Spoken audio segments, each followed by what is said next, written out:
नमस्कार मित्रांनो, लग्नानंतर होईलच प्रेम ह्या मालिकेच्या पुढील भागात आपल्याला असं पाहायला मिळणार आहे की आता सुनीता काव्याच्या विरोधात मोठा पुरावा घेऊन देशमुखांच्या घरी आलेली असते। त्यानंतर सुनीता मानिनीला म्हणते की मी ह्या पेनड्राईव्ह मध्ये काव्याचं अफेअर ज्या मुलाशी आहे ना, तर त्या मुलाचा आणि काव्याचा व्हिडिओ सेव्ह करून आणलेला आहे।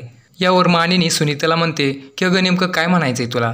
तेव्हा सुनीता मानिनीला म्हणते की तुझ्या सुनीचं ज्या मुलाशी अफेअर आहे ना, तर त्या मुलाचा चेहरा दाखवायला आलेले आहे मी। त्यानंतर सुनीता तो आणलेला पेनड्राईव्ह मानिनीच्या हातात देत म्हणते की आता तुझ्या डोळ्यानेच तो व्हिडिओ बघ आणि तूच ठरव की नेमकं खरं कोण आहे आणि खोटं कोण। त्यानंतर मानिनी तो पेनड्राईव्ह घेऊन लॅपटॉपला जोडून त्या कॅफेतील काव्याचा व्हिडिओ प्ले करून बघते। त्यानंतर काव्याला जीवासोबत पाहून मानिनी आणि विक्रमच्या पायाखालची जमीनच सरकते। तर आता इकडे जीवा आणि नंदिनी व पार्थ, पिहू, रम्या हे सगळे आतल्या खोलीत लक्ष्मीपूजनाची तयारी करत असतात। तेव्हा मानिनी जीवाला रागातच हाक मारून बोलवून घेत तो व्हिडिओ दाखवते। तर आता तो कॅफेतील व्हिडिओ बघताच जीवाला सुद्धा मोठा धक्काच बसतो। तेव्हा मानिनी जीवाला विचारते की तू त्या सुनीताच्या कॅफेमध्ये काव्यासोबत नेमकं काय करत होतास, तू काव्याला गुलाबाचं फुल का देत होतास।